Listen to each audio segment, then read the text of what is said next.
Welcome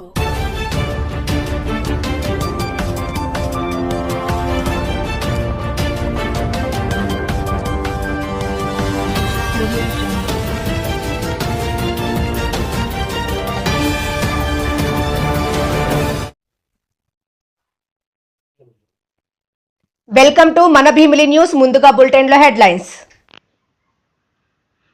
Swarnandhra విజయం 2047 రాష్ట్ర దశ దిశను మారుస్తుంది. సీఎం చంద్రబాబు.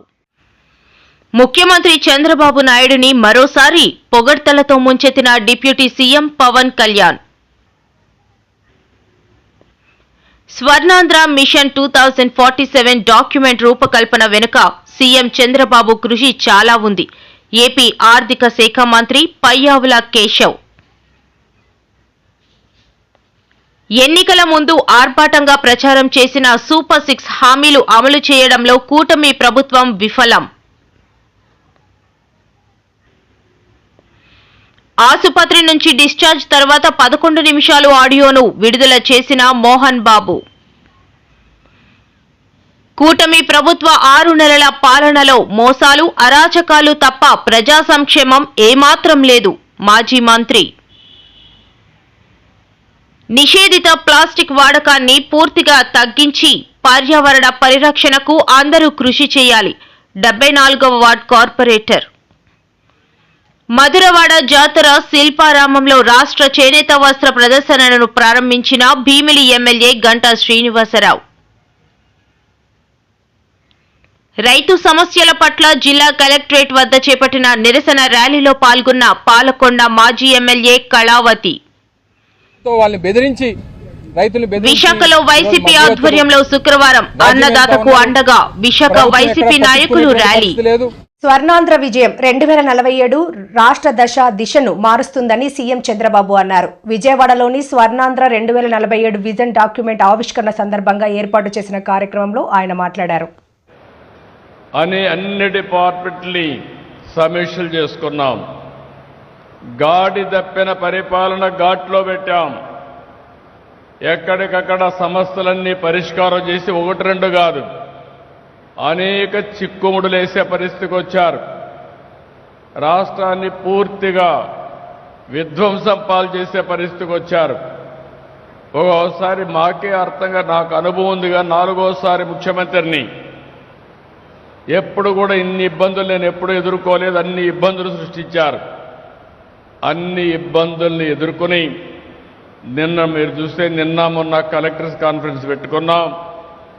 6 నెలలైన వెంటనే మళ్ళీ విజన్ 2047 డాక్యుమెంట్ తీసుకొచ్చి ఈరోజు తెలుగు జాతికి భారతదేశానికి అంకితం చేశామంటే అది మాకుండే అకుంఠిత దీక్ష అని చెప్పి కూడా మరి ఒక్కసారి మీ అందరికీ విజ్ఞప్తి చేస్తున్నా. ఈరోజు మనందరం గర్వపడే విధంగా నరేంద్ర మోడీ గారి నాయకత్వంలో భారతదేశం ప్రపంచంలోనే ఒక శక్తివంతమైన దేశంగా తయారయ్యే పరిస్థితి వచ్చింది. 2047లో మన దేశం 100 ఏళ్ల స్వాతంత్ర భారతోత్సవాలు జరుపుకోబోతున్నాం. అప్పటికల్లా ప్రపంచంలో ఒక అగ్రదేశంగా ఉండాలనే ఉద్దేశంతో వికసిత్ భారత్ 2047 ప్రధానమంత్రి గారు తయారు చేశారు. అయితే కేంద్రంలో ఎన్డీఏ ప్రభుత్వం వికసిత్ భారత్ 2047 పేరుతో లక్ష్యాలు నిర్దేశించుకొని ముందుకు పోతున్నారు. అందులో భాగంగానే మనం ఈరోజు స్వర్ణ ఆంధ్రప్రదేశ్ విజన్ డాక్యుమెంట్ తయారు చేశాం. నరేంద్ర మోడీ గారు కానీ మనందరి ఆలోచన ప్రపంచంలోనే భారతదేశం నెంబర్ 1 దేశంగా ఉండాలని, భారతీయులు ప్రపంచంలోనే నెంబర్ 1గా ఉండాలని మనందరి సంకల్పం. అదే సమయంలో నేను కానీ పవన్ కళ్యాణ్ గారు కానీ వేదిక పైన కూర్చున్న మా ఆలోచన తెలుగు జాతి ప్రపంచంలోనే నెంబర్ 1గా ఉండాలనేది మా సంకల్పం. అదే సమయంలో ఆంధ్రప్రదేశ్ రాష్ట్రం నెంబర్ 1 రాష్ట్రంగా ఉండాలని దృష్టితో ముందుకు పోతున్నామని చెప్పి కూడా నేను మీకు తెలియజేస్తున్నాను. ఈరోజు చాలామంది ఇక్కడ ఉన్నారు. ఈరోజు ఒక నిర్దిష్టమైన ఆలోచనలతో వచ్చాం. ఈరోజు మన రాష్ట్రంలో మీరు చూస్తే తలసరి ఆదాయం $3,000 కంటే తక్కువ. ఈరోజు మేము పెట్టుకున్నది 2047కి $42,000 తలసరి ఆదాయాన్ని సంపాదించాలని ఒక లక్ష్యంగా పెట్టుకున్నాం. ఇక్కడుండే మీరందరూ అనుకుంటారు ఇది సాధ్యమా అని. కానీ ఇప్పుడే పవన్ కళ్యాణ్ గారు ఒక మాట చెప్పారు. హైదరాబాద్లో మీరు చూస్తే రెండు నగరాలు, ఒకటి హైదరాబాద్, ఒకటి సికింద్రాబాద్.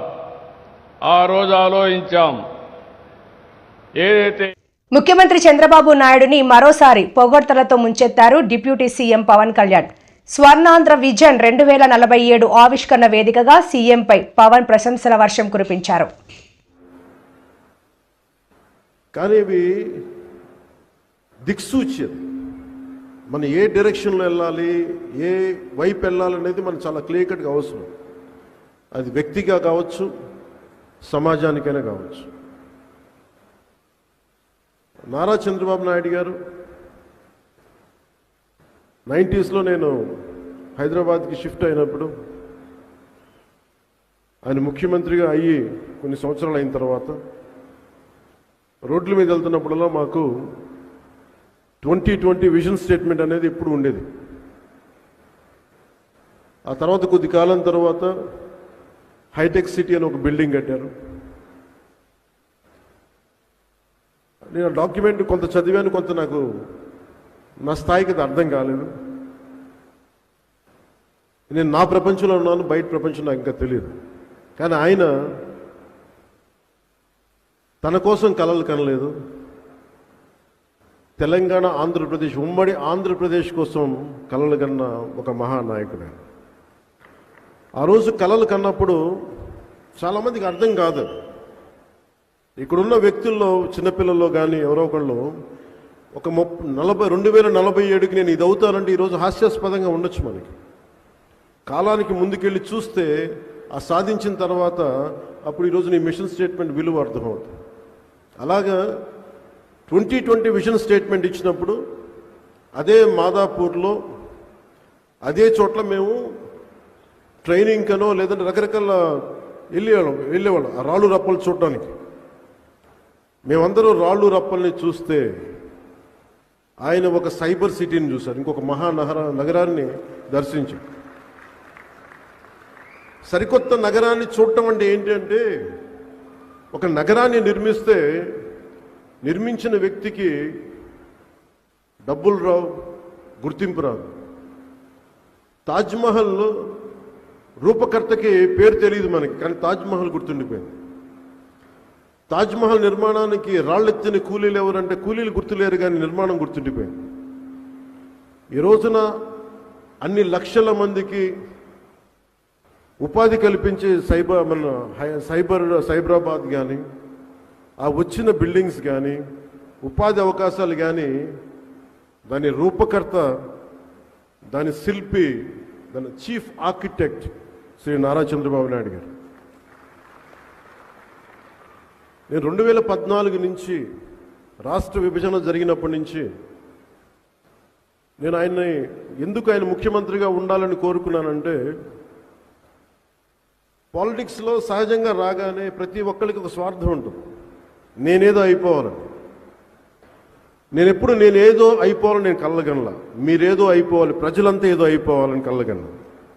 ఆ కలలకి సరైన సారథ్యం వహించే వ్యక్తి ఎవరు, ఆ దిశగా తీసుకెళ్లే వ్యక్తి ఎవరు? నాకు ఆయన తప్ప ఇంకెవరు. స్వర్ణాంధ్ర మిషన్ 2047 డాక్యుమెంట్ రూపకల్పన వెనక సీఎం చంద్రబాబు కృషి చాలా ఉందని ఏపీ ఆర్థిక శాఖ మంత్రి పయ్యావుల కేశవ అన్నారు. ప్రతి ఒక్కరూ భవిష్యత్తు బాగుండాలని లక్ష్యంతో ఈ డాక్యుమెంట్ ను రూపొందించినట్లు చెప్పారు.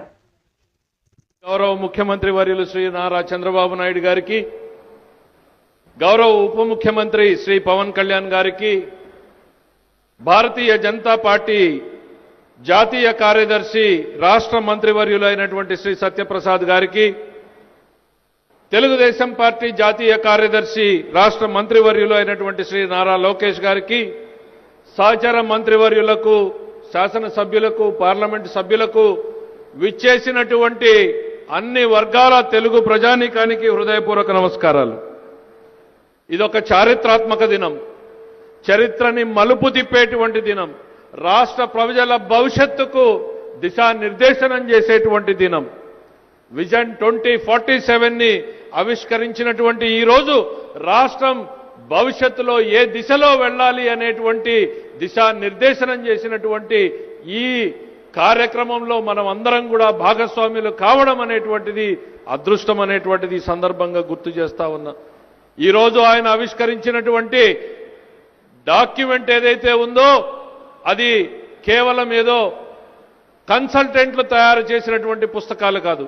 దీని వెనకాల చంద్రబాబు నాయుడు గారి గంటలు గంటలు, వారాలు వారాలు, రోజులు రోజులు, రాత్రి సెక్రటరేట్లోనే భోంచేసి 11 గంటలు 12 గంటల దాకా శాఖల వారీగా, వర్గాల వారీగా, గ్రామాల వారీగా, మండల వారీగా ఏ రకమైనటువంటి ప్రణాళికల్ని ప్రజల కోసం కావాలి అని ఆయన ఆలోచనల్ని గ్రంథస్థం చేయడమే ఈరోజు విజన్ డాక్యుమెంట్ 2047 అనేటువంటి చెప్తా ఉన్నా. విజన్ డాక్యుమెంట్లకి ఈ దేశంలో మూల పురుషుడు ఎవరు అనంటే మన ముఖ్యమంత్రి శ్రీ నారా చంద్రబాబు నాయుడు గారు. ఆ రోజున 1994లో ముఖ్యమంత్రి అవగానే విజన్ 2020 డాక్యుమెంట్ తయారు చేస్తే సమాజంలో ఉన్నటువంటి ఆనాటి ప్రతిపక్షంలో ఉన్నటువంటి నాయకులు ఎంతటి అపహాస్యం చేశారు, ఎన్ని నవ్వులు నవ్వారు. ఆయన ఐటీ విప్లవాన్ని అందుకోవడానికి ఇంటర్నెట్ కావాలి అనంటే ఇంటర్నెట్ కాదు పంప్ సెట్ కావాలి అన్నారు. ఇవాళ పంప్ సెట్ ని ఇంటర్నెట్ తో నడిపేటువంటి దిశకి ఈరోజు రాష్ట్రాన్ని తయారు చేసినటువంటి వ్యక్తి మన నాయకుడు చంద్రబాబు నాయుడు గారు అనేటువంటి చెప్తా ఉన్నా.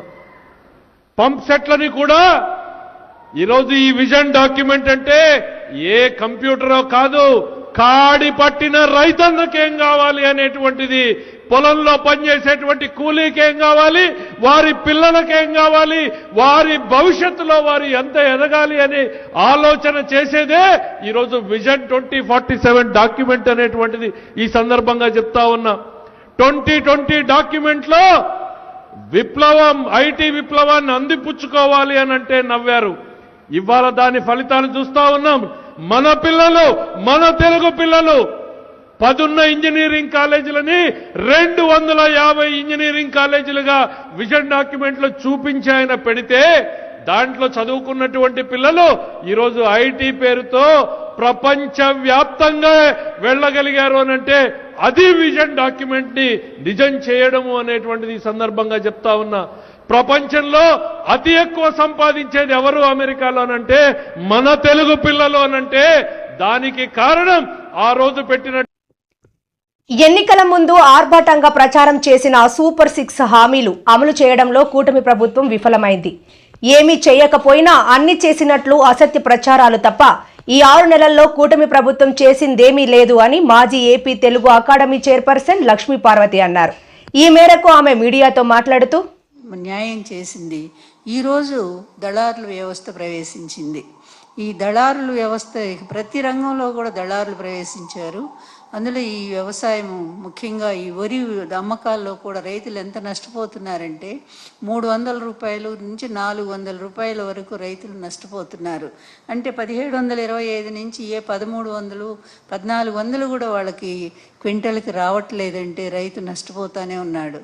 అదేవిధంగా ఇస్తామన్నటువంటి కనీసం గత ప్రభుత్వంలో ఇచ్చినటువంటి 1325 అవి కూడా లేకుండా చేసింది గవర్నమెంట్, 13,250 రూపాయలు.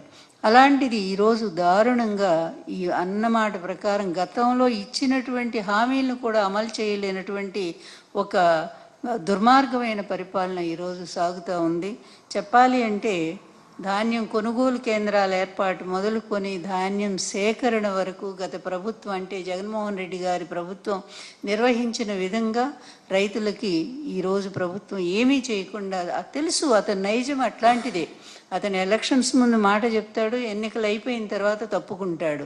ఎప్పుడూ కూడా అతని ప్రభుత్వంలో రైతులు అల్లాడిపోతానే ఉన్నారు. గతంలో కూడా ఎంతోమంది రైతులు ఆత్మహత్యలు చేసుకున్న పరిస్థితి ఇతని ప్రభుత్వంలో, ఉమ్మడి రాష్ట్రంలో కూడా. అదేవిధంగా గత ప్రభుత్వంలో కూడా ఇచ్చిన హామీలు రైతులకు ఏమాత్రం నెరవేర్చినటువంటి పరిస్థితి చంద్రబాబు నాయుడు గారిది. జగన్మోహన్ రెడ్డి గారు వచ్చిన తర్వాతే రైతు భరోసా కేంద్రాల ద్వారా రైతులకు అన్ని విధాలా కూడా ఉపయోగం, అంత మంచి పరిపాలన లేదని ఈరోజు రైతులు మాటికి కూడా జగన్మోహన్ రెడ్డి గారిని గురించి మాట్లాడుకుంటూ ఉన్నారు.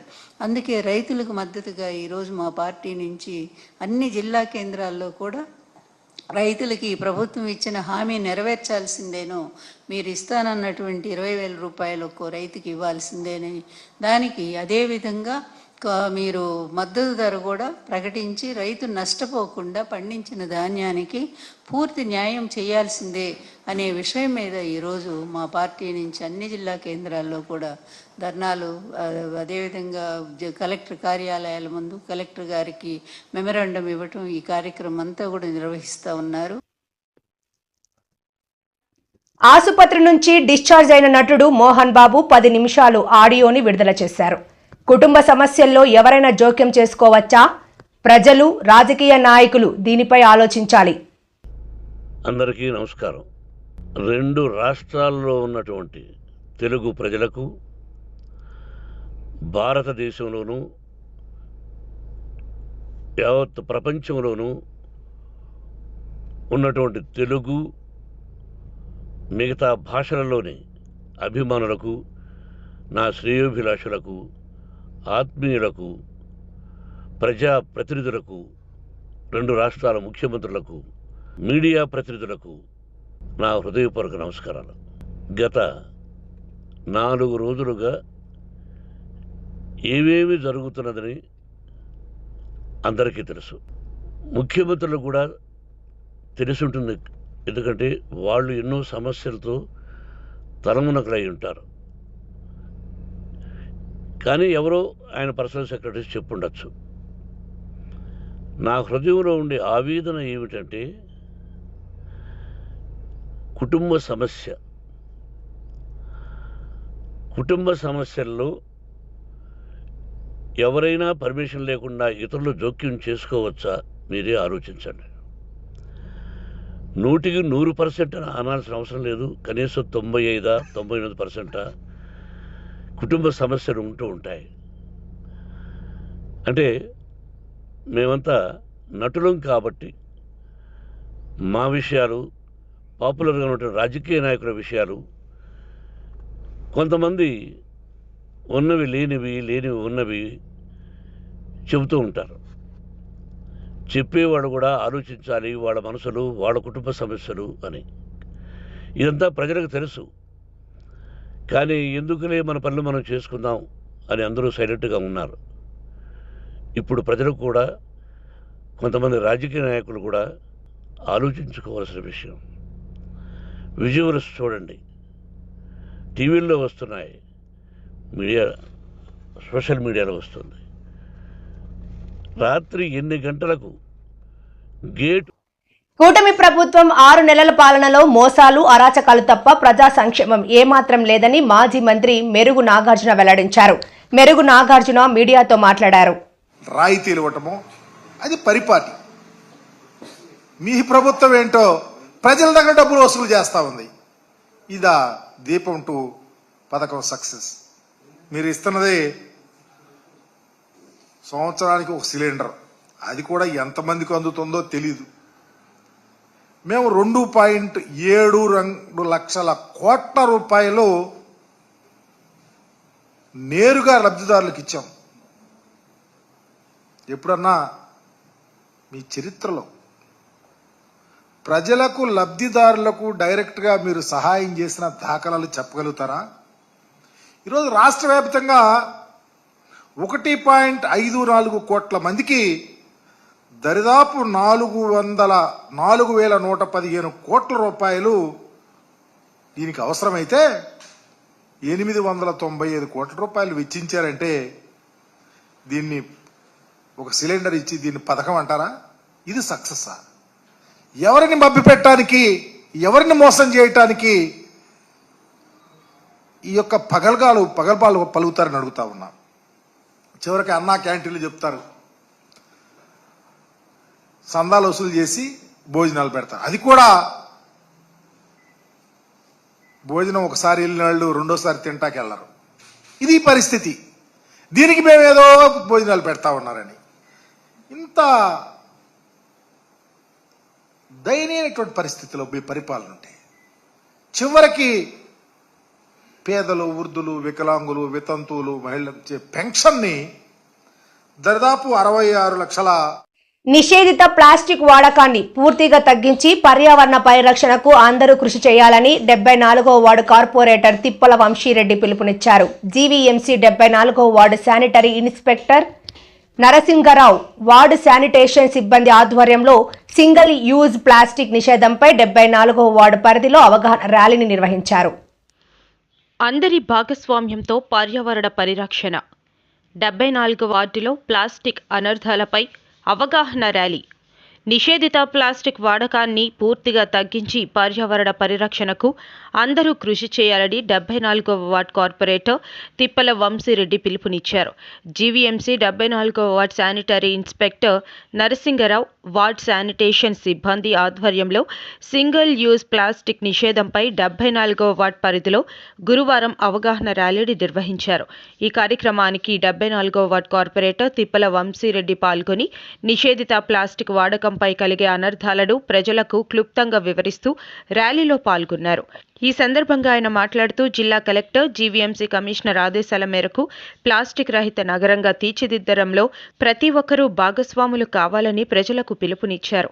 ప్రతి వార్డులో ప్లాస్టిక్ నిర్మూలనకు అవగాహన ర్యాలీలు నిర్వహిస్తూ ప్రజలలో చైతన్యం తీసుకురావాలన్నారు. అలాగే పర్యావరణానికి హాని కలిగించే ప్లాస్టిక్ వినియోగం విడనాడాలని ప్రజలకు మధురవాడ జాతర శిల్పారామంలో రాష్ట్ర చేనేత వస్త్ర ప్రదర్శనను భీమిలి ఎమ్మెల్యే గంటా శ్రీనివాసరావు శుక్రవారం ప్రారంభించారు. ఈ సందర్భంగా ఆయన మాట్లాడుతూ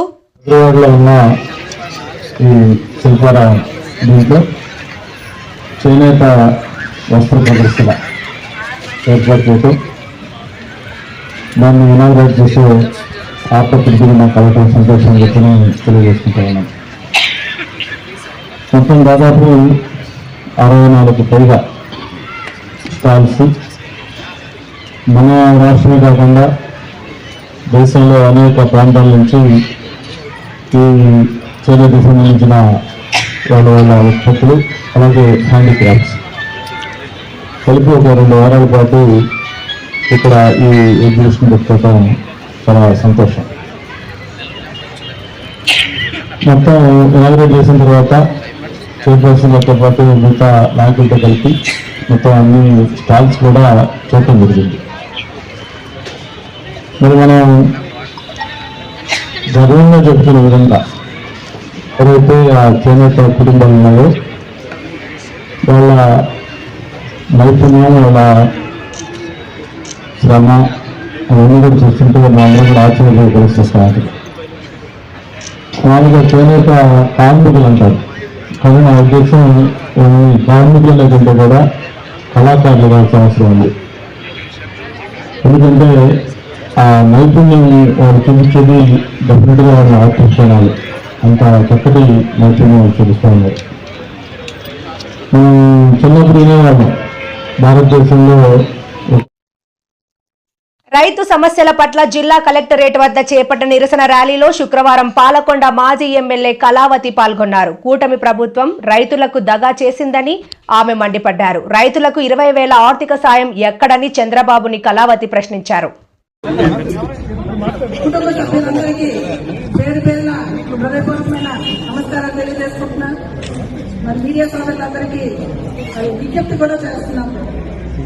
గత ప్రభుత్వానికి ఈ ప్రభుత్వానికి స్పష్టంగా ప్రజలు గమనించినప్పటికీ మరి గతంలో కూడా రైతులు ఈ వ్యవసాయం దండగా అన్న ముఖ్యమంత్రిని మళ్ళా గెలిపించుకోవడం, మరి రైతన్నలందరూ కూడా మరొకసారి దగాపడినప్పుడు కూడా ఈ రోజు మళ్ళా జగనన్న ముందు చూపుతోనే ఈ రోజు రైతన్నులందరూ కూడా ఆలోచించి మాకు మద్దతుగా నిలబడి ఈరోజు ఇంత పెద్ద ఎత్తున వచ్చారు.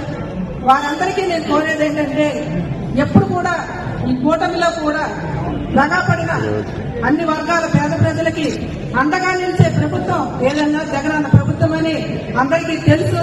మరొకసారి దగా పడినప్పుడు ఇప్పుడు మేల్కొమ్మని కూడా మిమ్మల్ని కోరుకుంటున్నాం. ఎందుకంటే రైతుల కోసం రైతు భరోసా కేంద్రాన్ని మొట్టమొదట చేస్తే అంత దేశమంతా అన్ని రాష్ట్రాల ముఖ్యమంత్రులు కూడా దాన్ని చూసి సంతోషించి అక్కడ ఇంప్లిమెంట్ చేయడానికి ముందుకొచ్చిన ఎంతో మంది ముఖ్యమంత్రులు ఆ రోజు పేపర్ల నిండా మీరే చూశారు, రాశారు.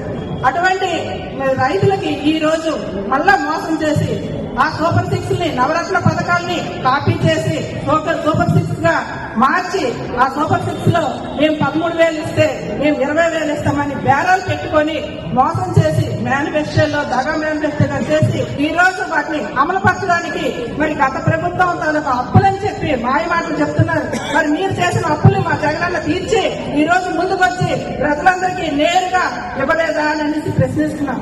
మరి ఇవన్నీ తెలిసినప్పటికీ కూడా ప్రజలు మరోసారి మోసపోయారు. ఈ మోసపోయిన తిరిగి మీ అందరూ కూడా మళ్ళా మాకు అండగా నుంచి వైఎస్ఆర్ పార్టీ ఎప్పుడు కూడా ప్రజల మధ్యలో ఉందని నిరూపించుకొని మేమందరం కూడా మీ ముందు ఉన్నాం, ఇప్పుడు కూడా ఉన్నామని నిరూపించుకోవడానికి మీ అందరి తలక సహాయ సహకారాలు ముందు ముందు కూడా ఉండాలని కోరుకుంటున్నాం. మరి ఇటువంటి పెట్టుబడి సాయానికి కానీ ఆలోచనలు మరి మేనిఫెస్టోలో పెట్టినప్పుడు ఉండే ఆలోచనలు ఇప్పుడు తగ్గాయని కూడా అడుగుతూ మీ అందరికీ కూడా మరొకసారి మరి జగనన్న వెంట మేమందరం ఉన్నాము, మరి ప్రజలందరూ ఉన్నారు. మరి ప్రజలందరూ కూడా ఈ రోజు ఆ సూపర్ సిక్స్ అమలు చేయడానికి కూడా అందరూ కూడా నిరసనించి మరి తిరిగి అందరూ అడగాలని ప్రశ్నించాలని కోరుకుంటూ మీ అందరికీ మరొకసారి నమస్కారం. విశాఖలో వైసీపీ ఆధ్వర్యంలో శుక్రవారం అన్నదాతకు అండగా విశాఖ వైసీపీ నాయకులు మాజీ మంత్రి గుడివాడ ఎమ్మెల్సీ కళ్యాణి మరియు వైసీపీ ముఖ్య నాయకులు ర్యాలీగా పాదయాత్ర చేపట్టారు.